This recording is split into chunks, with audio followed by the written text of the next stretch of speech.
Dunia kita saat ini sedang berada di tengah arus perubahan yang begitu cepat. Teknologi berkembang, informasi menyebar dalam hitungan detik, dan konektivitas antar negara semakin erat. Namun, di tengah kemajuan global ini, ada kisah-kisah yang tertinggal di bayang-bayang.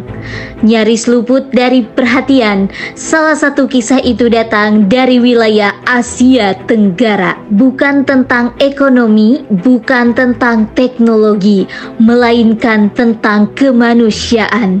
Tentang sekelompok manusia yang selama puluhan tahun hidup dalam ketidakpastian, pengucilan, dan penderitaan. Mereka adalah etnis Rohingya, komunitas Muslim yang tinggal di Myanmar bagian barat, tepatnya di negara bagian Rakhine.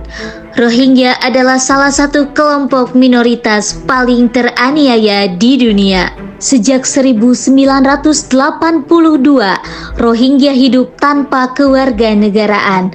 Tanpa pengakuan dari pemerintah Myanmar, mereka tidak bisa berpergian bebas, tidak bisa mendapatkan pendidikan yang layak, tidak bisa mengakses layanan kesehatan. Mereka telah diusir dari tanah mereka sendiri. Rumah-rumah dibakar, desa-desa dihancurkan, perempuan diperkosa, anak-anak dibunuh. Lebih dari 1 juta orang Rohingya kini tersebar di kem-kem pengungsian. Namun yang lebih menyedihkan adalah dunia hanya menonton, dunia mengutuk tapi jarang bertindak tegas. Kita menyaksikan mereka di layar televisi, di media sosial, di laporan-laporan kemanusiaan. Namun kita tidak benar-benar memahami bagaimana dan mengapa semua ini bisa terjadi. Dalam narasi panjang ini, kita akan menelusuri akar sejarah, dinamika konflik, kekerasan yang terjadi, serta dampaknya bagi kawasan Asia Tenggara. Ini bukan hanya pelajaran sejarah, melainkan panggilan moral untuk kita semua, untuk peduli, memahami, dan bertindak. Mari kita mulai dari siapa sebenarnya Rohingya itu.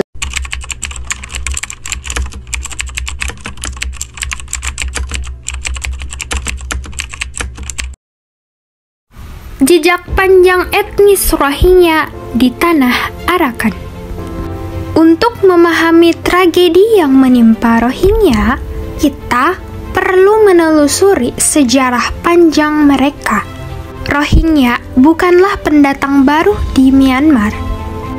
Mereka telah tinggal di wilayah Arakan sejak lebih dari 1000 tahun yang lalu. Sejarah mencatat bahwa pedagang Muslim dari Arab, Persia, dan India telah mendarat di pantai barat Myanmar pada abad ke-8 dan membawa ajaran Islam ke wilayah tersebut. Di abad ke-15 berdirilah kerajaan Arakan yang dalam beberapa periode diperintah oleh raja-raja Muslim. Koin dan naskah kerajaan saat itu menggunakan tulisan Arab Persia yang menandakan bahwa kuatnya pengaruh Islam dalam budaya dan pemerintahan. Bahkan, catatan sejarah kolonial Inggris mengakui eksistensi komunitas Muslim yang telah menetap di Arakan jauh sebelum penjajahan. Namun, konflik identitas mulai muncul ketika Myanmar merdeka dari Inggris pada tahun 1948. Etnis Rohingya dianggap berbeda secara budaya, bahasa, dan agama dari mayoritas penduduk Myanmar yang beretnis Bamar dan beragama Buddha. Pada awal kemerdekaan, Rohingya masih memiliki hak sebagai warga negara. Mereka bahkan pernah diakui sebagai salah satu etnis resmi. Tapi semuanya berubah ketika Undang-Undang Kewarganegaraan Myanmar yang disahkan pada tahun 1982. Undang-undang ini hanya mengakui 135 kelompok etnis dan Rohingya tidak termasuk di dalamnya.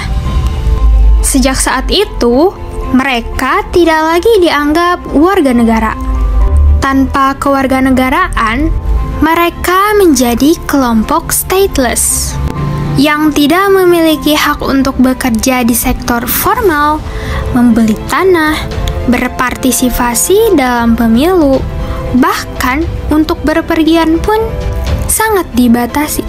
Lebih parah lagi, pemerintah Myanmar menyebut mereka sebagai Bengali, seolah-olah mereka adalah imigran ilegal dari Bangladesh, yang padahal leluhur mereka telah tinggal di tanah itu selama ratusan tahun lalu. Inilah awal mula penyangkalan identitas yang kemudian berkembang menjadi penindasan sistematis.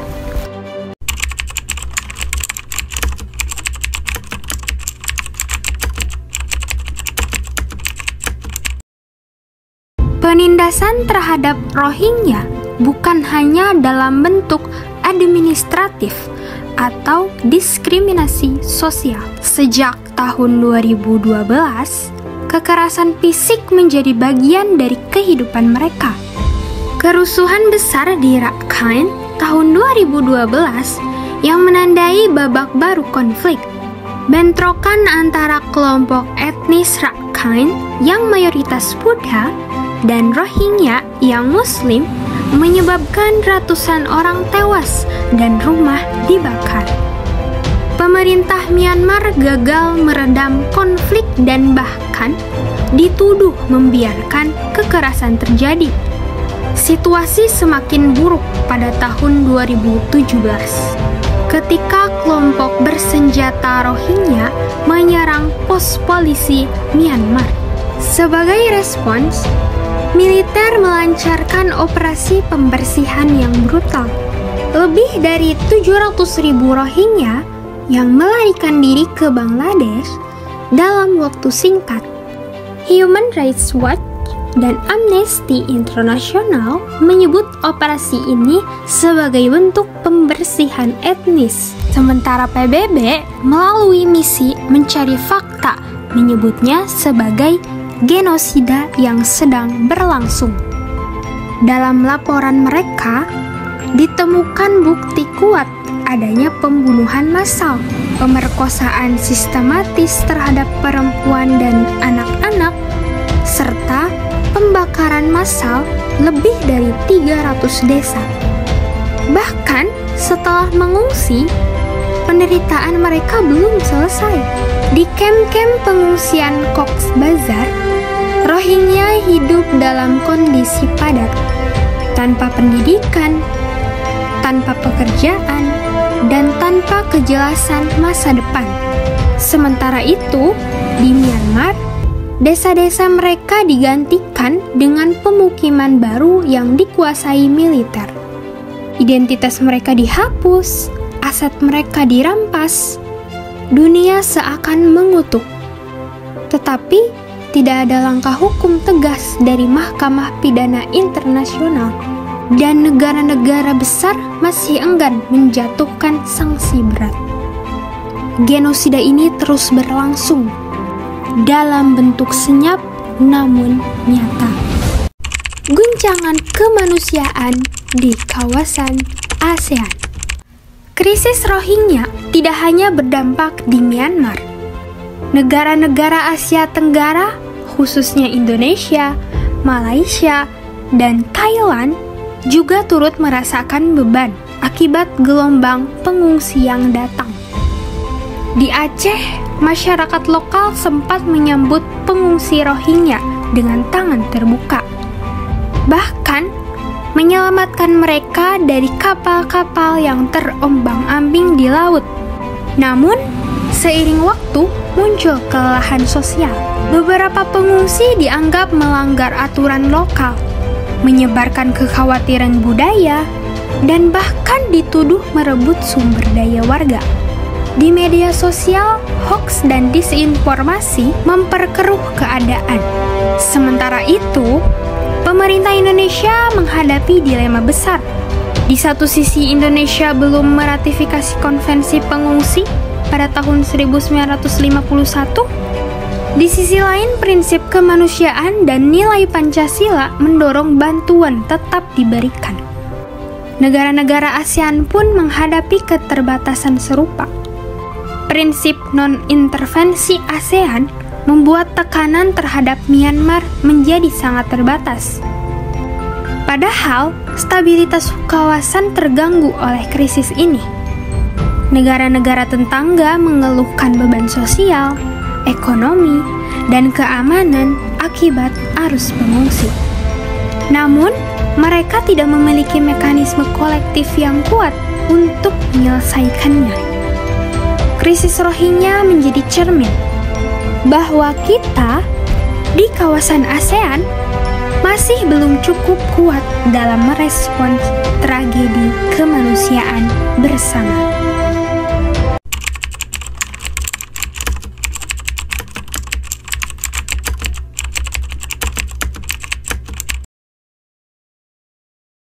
Mungkin saya akan menyinggung sedikit tentang apa sih itu Rohingya gitu. Karena kan kemarin juga sempat viral gitu ya mengenai Rohingya ini. Nah, bagi yang masih asing dengan etnis Rohingya, itu tuh mungkin hanya sekilas dengan kalian itu hanya bisa mengutarakan bahwa Rohingya ini adalah sekelompok minoritas Muslim yang berusia dari negaranya sendiri di negara Myanmar. Tapi kenyataannya ini bukan soal satu kelompok agama saja. Nyatanya di etnis Rohingya ini terdapat beberapa agama, ada juga Kristen, Hindu, bahkan Islam. Itulah Islam ini menjadi mayoritas di etnis Rohingya. Nah, mereka ini terdiri dari beberapa agama, kemudian juga menjadi sorotan publik karena junta militer dari Myanmar yang melakukan mereka dengan secara tidak layak, secara keji dan tidak humanisme dan tidak manusiawi. Banyak korban dari mereka, pembantaian, kemudian juga pembunuhan anak-anak, perempuan dan sebagainya. Sebanyak ribuan orang mereka terbunuh. Hingga akhirnya mereka mencari suaka politik ataupun mencari camp pengungsian supaya mereka tetap berhak hidup dan menyuarakan hak hidupnya setelah mereka diusir dari Myanmar. Tentunya ketika kita membicarakan tentang etnis Rohingya, ini bukan hanya soal agama gitu. Ini kita dapat dilihat dari sejarah yang panjang. Karena memang berbicara tentang etnis Rohingya ini merupakan hal yang sangat kompleks gitu. Nah, seperti halnya yang kita ketahui bahwa etnis Rohingya ini berada di wilayah Rakhine ataupun Rakhine, yang itu secara geografis terletak di Rakhine dan bertepatan dengan wilayah Bengal dan kemudian juga berbatasan dengan Bangladesh. Yang pertama itu menyebutkan bahwa para sejarawan sepakat bahwa etnis Rohingya ini sudah ada sejak ratusan tahun yang lalu di wilayah Myanmar. Nah, etnis Rohingya ini dulunya merupakan suku dari kerajaan Arakan. Jadi kerajaan Arakan ini adalah kerajaan Islam yang berdiri pada tahun 1430 sampai 1748 kalau nggak salah. Jadi etnis Rohingya ini asal-usulnya menurut para sejarah pertama, mereka ini berasal dari kerajaan Arakan yang pada waktu itu terletak di Myanmar. Mereka ini memang berada di wilayah Myanmar, berbatasan dengan Bangladesh juga.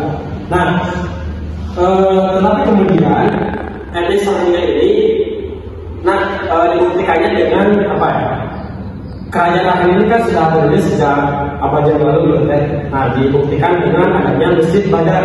Jadi Masjid Badar ini yang terkuat bukti bahwa etnis Rohingya ini telah ada sejak ratusan tahun yang lalu di wilayah Myanmar.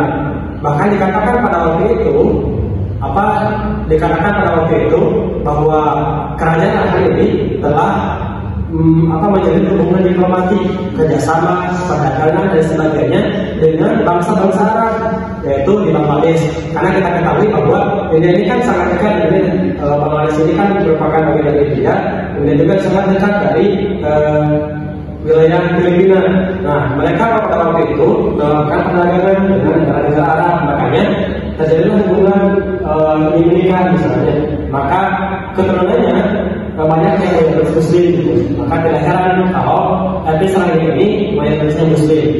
Nah, di sana kemudian mereka mengklaim bahwa kita ini etnis Rohingya ini merupakan asli suku asli ataupun mayoritas masyarakat asli dari Filipina, karena membuktikan tadi di kerajaan akan. Tapi para sejarawan kedua, pendapat yang kedua kemudian yang diperkuat dengan pemerintah Myanmar pada waktu itu, mereka mengklaim bahwa etnis Rohingya ini berasal dari imigran Bangladesh, yaitu Bengala. Jadi memang Bengala ini dulunya ini merupakan bagian dari kepresidenan Bangladesh. Nah, ketika Myanmar dijajah oleh Inggris, mereka Inggris ini membawa imigran yang sangat banyak. Bahkan kalau katanya dikatakan bahwa negara Inggris ini, menjajah Inggris ini membawa banyak sekali imigran, termasuk etnis Rohingya tadi. Jadi menurut mereka, menurut pemerintah Myanmar, jadi etnis Rohingya ini merupakan etnis yang dibawa ataupun imigran oleh penjajah Inggris ke Myanmar. Maka terjadilah puncaknya setelah ataupun pasca kemerdekaan, ketika Myanmar mendeklarasikan kemerdekaannya tahun 1400 pokoknya mah dua tahun setelah Indonesia merdeka, Myanmar juga ikut menyusul kemerdekaannya 1998, yaitu 1498. Jadi mereka ini mendeklarasikan kemerdekaannya. Kemudian, di sana pada waktu itu mereka mengadakan deklarasi, konferensi juga, semua etnis di Myanmar itu diundang, termasuk etnis Kaman. Etnis Kaman ini merupakan etnis Muslim yang mayoritas Muslim. Tetapi ada satu yang terdiundang, yaitu etnis Rohingya, karena mereka mengklaim bahwa etnis Rohingya ini bukan etnis asli dari Myanmar. Mereka mengklaim bahwa etnis asli Myanmar ini adalah etnis Kaman, yaitu. Jadi itulah terjadi konflik antara pemerintah Myanmar atau junta militer dengan etnis Rohingya. Mungkin itu asal usul dari etnis Rohingya yang terkeruh nanti kedepannya konflik yang terjadi. Puncaknya di tahun 2017, etnis Rohingya ini mengalami puncak konflik, yang mana pada waktu itu etnis Rohingya dikatakan oleh pemerintah militer, etnis Rohingya ini menyerang pos-pos junta militer pada waktu itu, karena memang sering terjadi bentrokan gitu. Nah, puncaknya di tahun 2017, junta militer pemerintah Myanmar itu memperlakukan ataupun melakukan pembersihan. Jadi semua warga etnis Rohingya semuanya dibantai dan dibunuh. Dikatakan pada waktu itu sekitar 70.000 orang, bahkan lebih, itu meninggal. Kebanyakan wanita, anak-anak, dan sebagainya, mereka dibantai. Jadi pada waktu itu mereka tidak melihat siapapun. Yang penting ketika ada etnis Rohingya, mereka tembak. Makanya dengan situasi yang pada saat ini, dengan ribuan jiwa yang telah korban, ratusan ribu etnis Rohingya ini kemudian melarikan diri ke camp-camp, yaitu untuk mencari saka politik ataupun mencari camp pengungsian gitu. Nah, di tahun 2017 mereka melarikan ke negara-negara tetangga yang seperti kita ketahui bahwa mereka ini beralih ke Bangladesh. Di Bangladesh ini ada camp terbesar, apalagi namanya. Jadi di Bangladesh ini menyambut mereka dengan mengadakan camp ini disebut camp terbesar dunia, karena bisa menampung etnis Rohingya yang sekian ribu banyaknya gitu. Tetapi terjadi permasalahan dan juga yang membuat dunia internasional itu menyoroti etnis Rohingya gitu. Di Bangladesh ini kan ada camp terbesar di dunia, mereka menampung etnis Rohingya, tetapi kemudian akses terhadap pendidikannya kurang, bahkan tidak begitu layak. Kemudian yang kedua, makanannya juga kurang layak. Kemudian akses terhadap air bersih juga tidak mereka dapatkan. Kemudian juga di camp terbesar itu juga, di Bangladesh juga sering terjadi kebakaran. Bahkan antara masyarakat lokal dengan etnis Rohingya tersebut sering mengalami konflik, karena mungkin masyarakat di Bangladesh ini merasa terganggu atau adanya gesekan lah antara etnis Rohingya dengan masyarakat lokal yang ada di Bangladesh. Jadi camp yang ada di Bangladesh tersebut ketika di tahun 2017 mereka menyediakan camp tidak begitu bisa disebut layak gitu, karena mereka mendapatkan perlakuan yang tidak manusiawi gitu. Akses terhadap edukasinya kurang, pendidikannya juga, apalagi sekolah, anak-anak terlantar dan lain sebagainya. Bahwa etnis Rohingya ini setelah di sisi lain di camp di Bangladesh, karena mereka ini terus menyuarakan hak hidupnya, mereka juga terus berlayar dengan kapal mereka yang masing-masing pertama ke negara Thailand. Jadi mereka ini pernah pada waktu itu memang Thailand mengadakan camp pengungsian sementara untuk etnis Rohingya, tapi terjadi konflik internal pada waktu itu, yang mana ketika etnis Rohingya mengungsi di negara Thailand, banyak sekali terjadi konflik antara warga lokal Thailand dengan etnis Rohingya. Kemudian juga terjadinya perdagangan manusia. Jadi dikatakan bahwa di sana juga di negara Thailand Selatan terdapat 30 kuburan dari etnis Rohingya. Di sana itu melibatkan aparat pemerintahan, kemudian juga para pejabat. Jadi mereka ini diiming-iming kebebasan, silakan kamu masuk ke negara Thailand, tapi kamu harus bayar sekian-sekian. Itu yang para pengusaha ataupun para elit di Thailand itu beriming-imingkan kepada etnis Rohingya gitu ya. Makanya mereka mau gitu. Sehingga pada waktu itu terjadilah perdagangan manusia di Thailand, sehingga aparat ataupun pemerintah dari Thailand membersihkan lagi gitu, membersihkan etnis Rohingya. Kata Thailand, sudahlah mereka ini dikembalikan lagi karena memang secara sosial, ekonomi, politik mereka juga belum siap untuk menerima tampungan dari etnis Rohingya tersebut karena jumlahnya sangat banyak. Nah, kemudian juga Malaysia ini kan terkenal dengan ketika di PBB juga mereka sering mengutarakan bahwa etnis Rohingya ini perlu hidup, etnis Rohingya ini perlu mendapatkan hak-haknya sebagai manusia. Tetapi di sisi lain, di tahun 2020 etnis Rohingya kemudian masuk ke Malaysia, kemudian Malaysia mengadakan camp yang pada waktu itu dibatasi oleh aparat pemerintahan di Malaysia. Tetapi kemudian karena di tahun 2020 itu sedang terjadi lockdown, karena kan sedang maraknya COVID ya. Jadi pertama pemerintah Malaysia ini ketakutan akan adanya virus baru, akan adanya COVID-19 yang kita sebar. Tetapi mereka juga hanya menampung etnis Rohingya tersebut sementara gitu. Jadi mereka mengadakan camp tapi dengan sementara untuk mencukupi kebutuhannya saja. Setelah itu mereka akan pergi lagi. Tetapi kemudian tidak lama pada waktu itu etnis Rohingya ini sering mengalami konflik. Ada yang menerobos sampai ke jalan tol, ada juga yang mencoba kabur dari wilayah yang tersebut ke wilayah di Malaysia. Makanya pemerintah Malaysia pada waktu itu sudahlah, karena mereka mungkin merasa geram dengan perlakuan yang kurang etis dari etnis Rohingya, kemudian mereka juga dikembalikan lagi untuk belajar lagi ke negaranya. Nah, tetapi etnis Rohingya tidak berhenti di situ gitu. Mereka terus mencari pengungsian untuk mencari suaka politik, hingga akhirnya kemarin gitu ya sempat viral di Indonesia gitu. Mereka sampai ke Aceh. Jadi mereka itu mendarat ke Aceh, ratusan bahkan ribuan mendarat ke pesisir lautan Aceh gitu.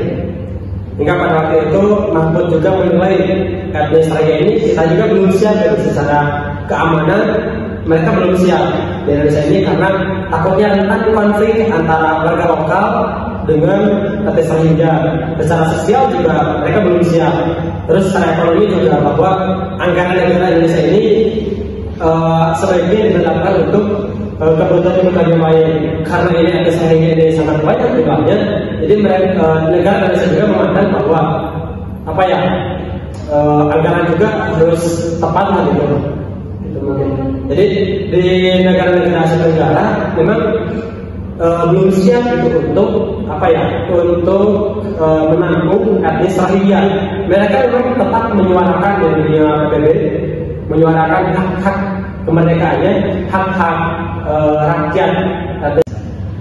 Karena ini konfliknya sudah terjadi di sepanjang tahun, gitu. Dunia internasional pun ikut terlibat, gitu. Dunia internasional yaitu PBB yang organisasi yang menyuarakan terhadap keadilan. PBB mungkin telah melakukan tekanan sosial, kemudian juga bantuan terhadap etnis Rohingya, tetapi kemudian itu dianggap tidak cukup efektif. Karena kenapa? Karena meskipun Myanmar ini sudah diberikan sanksi sosial, memang PBB juga telah memberikan sanksi sosial dengan sanksi ekonomi, juga perdagangan dan lain sebagainya.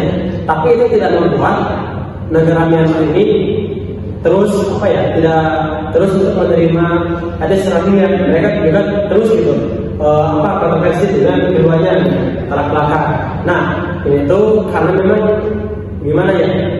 Jadi kan Myanmar ini disokong oleh dua negara dan termasuk negara juga, yaitu Cina dan Rusia, ataupun Tiongkok dengan Rusia. Jadi memang mereka ini didukung oleh, di belakang itu ada Rusia dan juga China. Apalagi kan di Myanmar itu banyak pabrik-pabrik Cina ataupun banyak perusahaan-perusahaan Cina yang ikut berinvestasi di Myanmar. Maka mereka ini mendukung terhadap pemerintah Myanmar. Memang secara internasional PBB sudah melakukan tindakan sosial, penegakan sosial dengan adanya sanksi sosial, sanksi ekonomi dan sebagainya. Tapi itu tidak cukup efektif kalau dinilai oleh beberapa negara. Kalau kita lihat secara objektif mungkin agak susah. Ini akan membutuhkan waktu yang sangat panjang untuk agar si etnis Rohingya ini benar-benar pulih dan benar-benar menjadi warga negara. Entah itu kita kembalikan ya ke negara Myanmar gitu. Memang kalau secara objektif dengan negara Myanmar yang memang terus menolak, terus tidak mau menerima etnis Rohingya karena tadi berbagai faktor sejarah, karena mereka ini dianggap bukan warga asli, maka agak sangat susah, agak sangat sulit untuk mereka menjadi bagian warga negara. Tapi bukan berarti mustahil ya. Mereka selagi mereka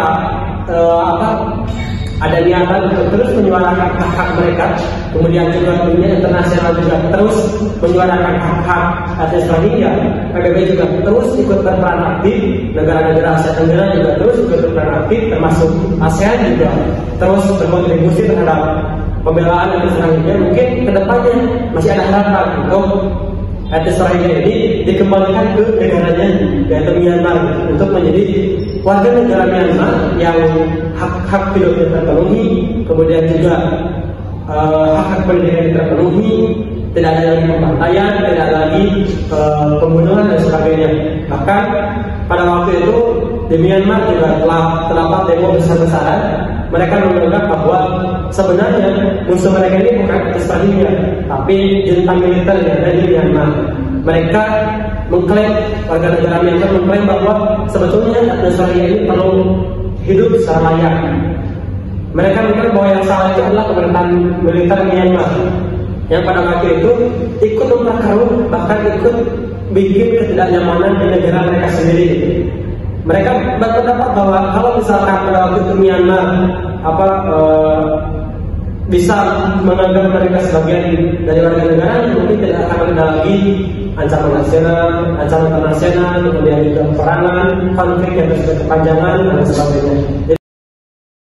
Untuk etnis Rohingya sendiri itu emang sudah mengetahui dari konflik atau pertentangan yang terjadi di wilayah Myanmar sendiri, karena mereka sendiri itu adalah salah satu etnis yang memang tidak diakui oleh pihak pemerintah dari Myanmar, yang mana mereka itu sering sekali didiskriminasi secara terus-menerus oleh pihak Myanmar, yang menyebabkan mereka itu terusir dari wilayah dari daerah mereka sendiri seperti itu. Dan itu tuh menjadikan sebagai isu global yang sangat tenar ataupun populer di berbagai dunia gitu kan, karena itu adalah salah satu hal yang mencoreng nama dari Myanmar sendiri. Nah, etnis Rohingya sendiri itu memang salah satu etnis yang memang tidak diakui, yang tadi saya sebutkan, tidak diakui oleh pihak pemerintah, dan mereka juga adalah salah satu etnis yang sangat ilegal, dan mereka juga berasal dari Bangladesh sendiri gitu kan.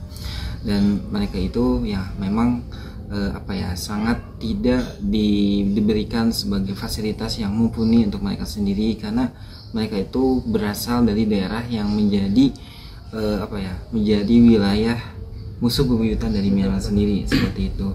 Dan akhirnya mereka didiskriminasi di wilayah mereka sendiri dan tidak diakui secara resmi oleh pemerintah Myanmar. Menurut pandangan saya sih sebagai mahasiswa ya, itu sangat tidak manusiawi ya, karena mereka itu sengaja diusir, terus mereka itu kayak ditindas, ataupun mereka tuh bahkan digenosida gitu kan.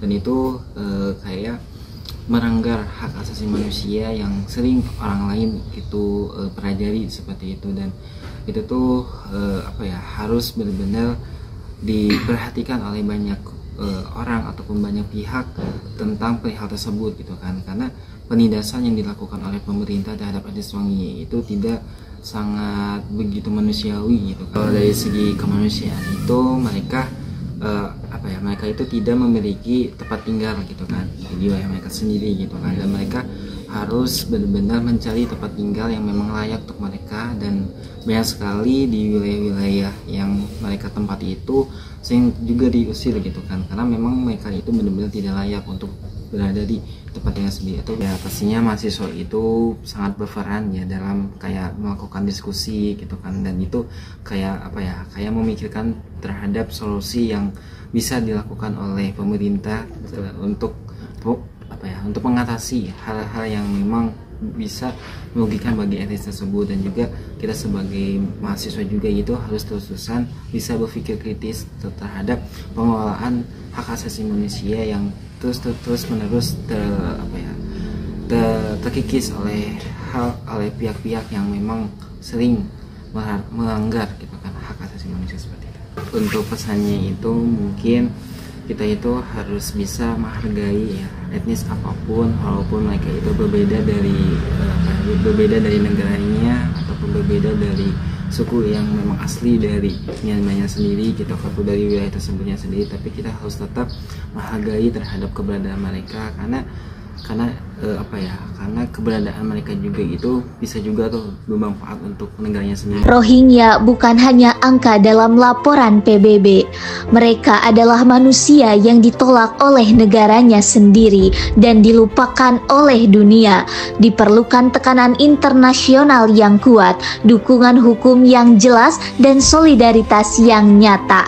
Tapi lebih dari itu, kita butuh kesadaran kolektif bahwa setiap nyawa berharga, bahwa hak asasi manusia tidak boleh dibatasi oleh agama, etnis, atau kewarganegaraan.